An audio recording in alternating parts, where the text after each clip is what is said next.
This happened over the weekend, but there's still so much tension.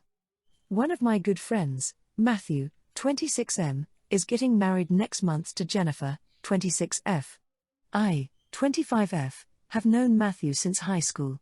We've both connected when it came to video games, especially Minecraft. Matthew has had his fair share of girlfriends over the years, but when he met Jennifer 3 years ago, he said that he knew she was the one and they are madly in love with each other, and I am so happy for them both. Last year, Matthew popped the question to Jennifer and she said yes. Jennifer's demeanor towards me drastically changed after the engagement.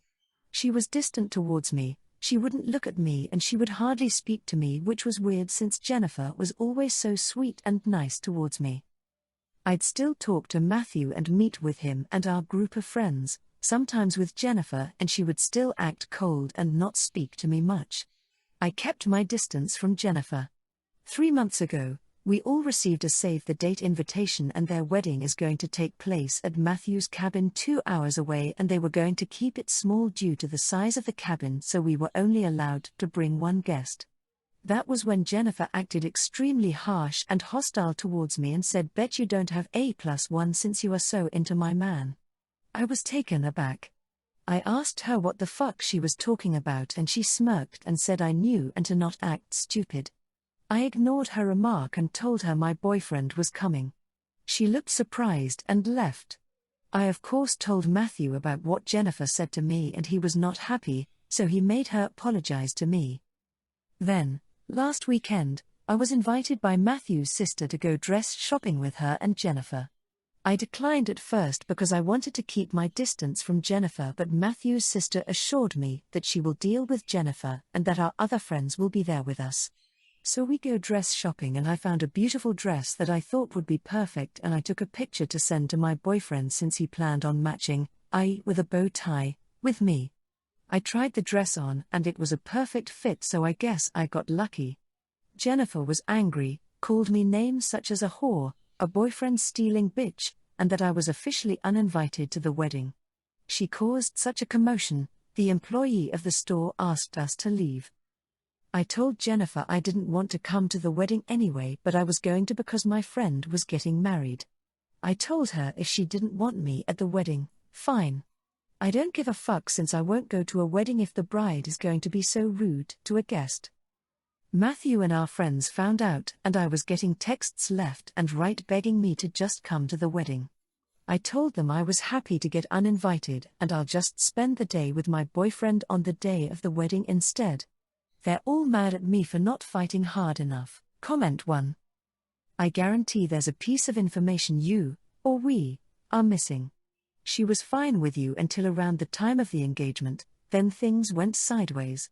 Somebody said something to her and I suspect it was your friend. That he's begging you to show up at the wedding when his fiancée is adamantly against it is really telling. Whatever. Don't go, as she'll make a huge scene. There's no way that marriage will last. NTA. Comment 2. NTA, but he keeps making excuses for her, so he's never going to get to the real truth of why she sees you as such a threat. Go ahead and meet with him, it's probably going to be the last time you do. Here's what you say to your friend. I am absolutely not going to your wedding.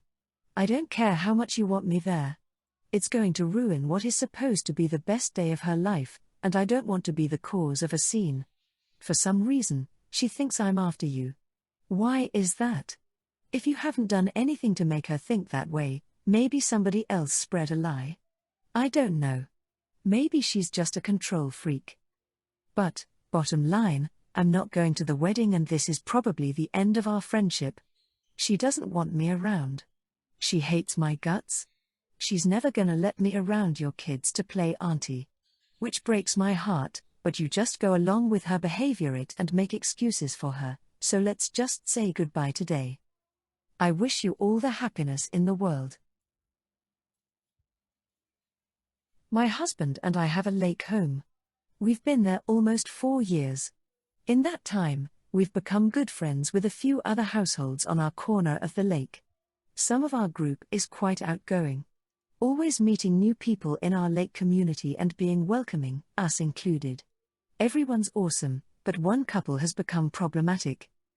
Last year we met Roger and Helene, who have a seasonal cottage on a different part of the lake. They're around weekends. They check in with us/our friend group when in town, or stop by unannounced. This is fine. What's hard is they want to get together all of the time, and don't seem to accept it when we tell them we're busy. They get in their boat, drive over to our area, and anchor straight in front of our properties. It makes everyone uncomfortable. They'll stay there for an hour plus. If we're working in the yard, they'll repeatedly go by, telling us to quit working to join them. Other times, when at the campfire, they'll dock their boat at one of our docks, then join us at the fire, without the invitation. They'll also drive or walk over from their place to check up on us, even after being told we're not available. When we're in our boat, they'll drive theirs over and say let's tie up the boats, so we can hang out on the water together. Normally, it's fine, except for when we're hosting guests. We've struggled with how to say no. My husband and I would never say let's tie up to other boaters. We would swing by, say hello, then see if we're invited. If not, we move along. That's protocol, but it's lost on Roger and Helene. Recently, out-of-town friends who have been to the lake a few times declined our invitation to visit, citing that they don't like the visits being interrupted by the neighbors, specifically Roger and Helene. Our core friend group is very respectful about visitors, so we knew who was the issue. Our corner of the lake complains about these two all the time and has struggled with how to handle their constant orbiting. Having a visit invitation turned down because of them made me extra annoyed. So, 2 weeks ago we were on our pontoon with friends, when Roger and Helene showed up and said, let's tie up. We'd already told them we were busy via text when they checked in. But apparently, they just couldn't resist coming out when they saw us. Being extra annoyed, I finally spoke up, sorry, we're good. We're entertaining. We'll have to get together another time. Later, I got an angry text from Helene. She said I was rude and embarrassed them. I texted back saying I was sorry they felt that way, but they needed to respect when we're busy, and that at times my husband and I felt stalked. Haven't heard from them since. A couple of our core friends say I shouldn't have said anything, that their stalking isn't a big deal, they're nice. This is surprising and upsetting me. I thought they'd understand why I spoke up, plus I didn't drag any of them into it. Am I wrong? Comment 1, NTA you didn't embarrass them. They embarrassed themselves. And it sounds like your other neighbors feel free to talk behind their backs. All you did was politely enforce a boundary that was getting stomped on. Comment 2. Sounds like they're willfully clueless. Social conventions like this are commonly understood, and most adults know you don't invite yourself to someone else's party. Further, just because someone is hanging out in a public area doesn't mean they want to hang out with greater than you less than in a public area.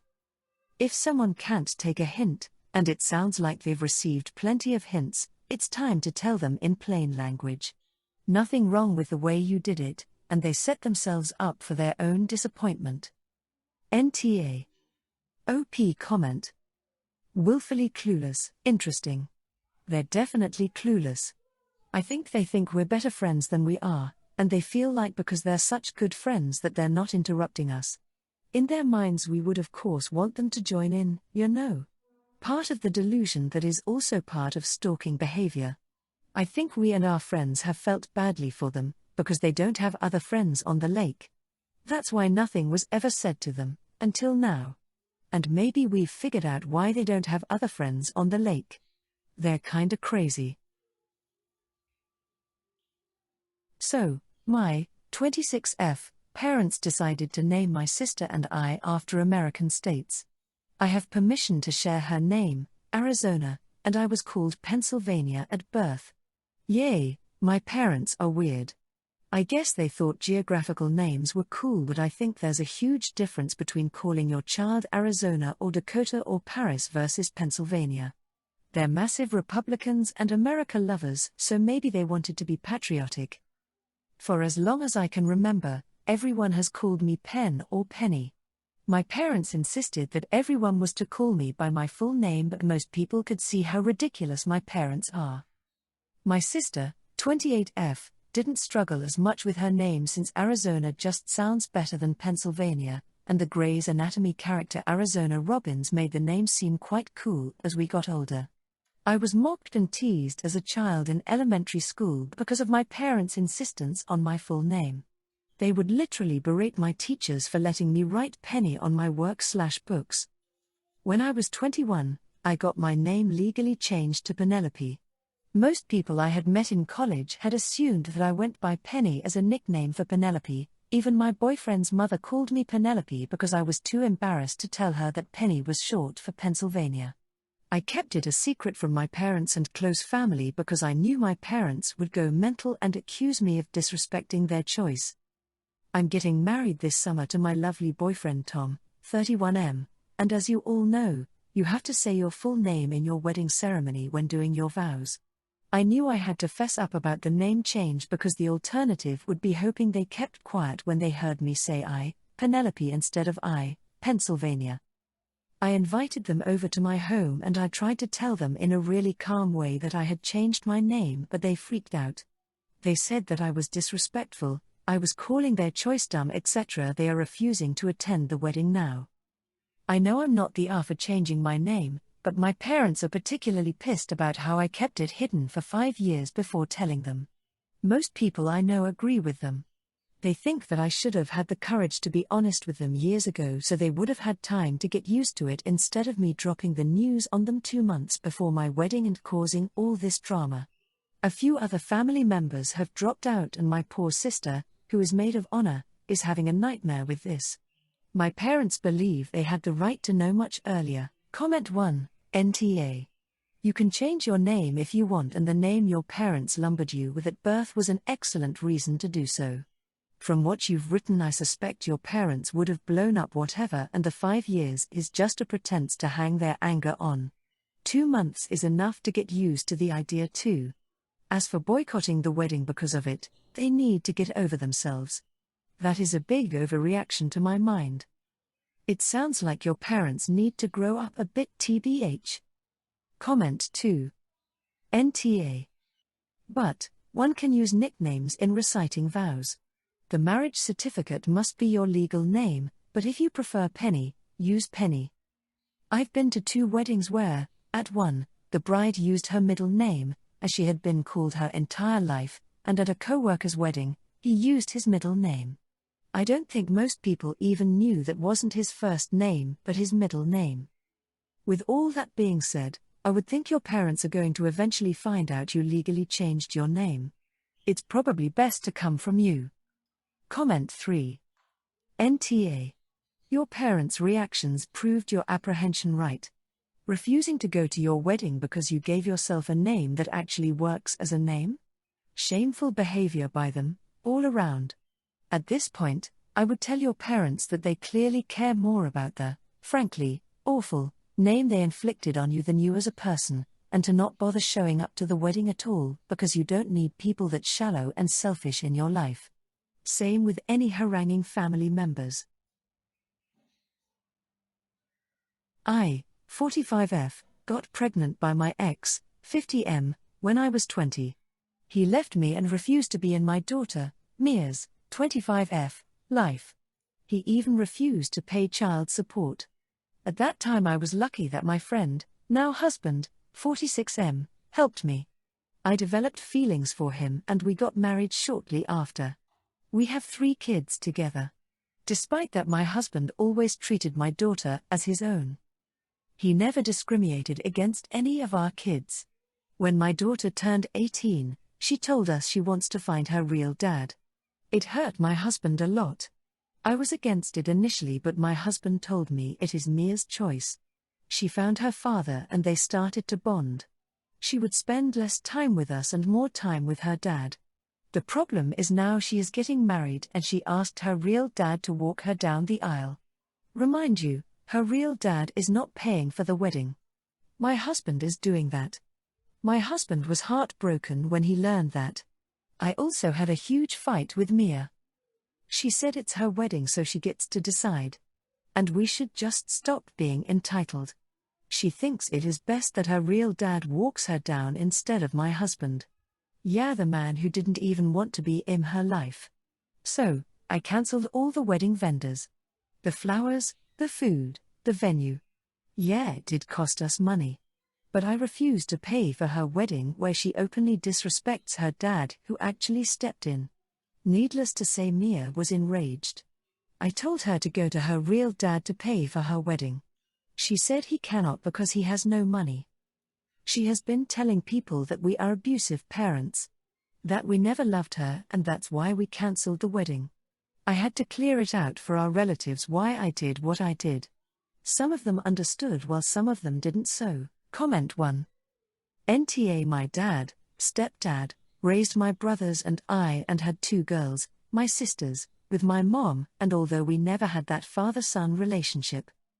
Once I became an adult, I completely understood the amount of money it took to take care of us 3 and his 2 girls, all because my real dad never man up.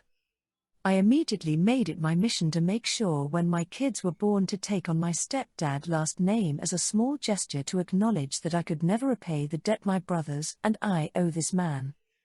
I can only hope with time and maturity your daughter comes to this realization for your husband. Comment 2. I mean, she completely disregarded and threw aside the man who raised her entire life for a bum who didn't even want her. That's sad, especially since that deadbeat ain't even paying for her wedding. It's the father she casted aside like garbage. She wants to get married, she should pay for it herself. She's a grown adult. NTA.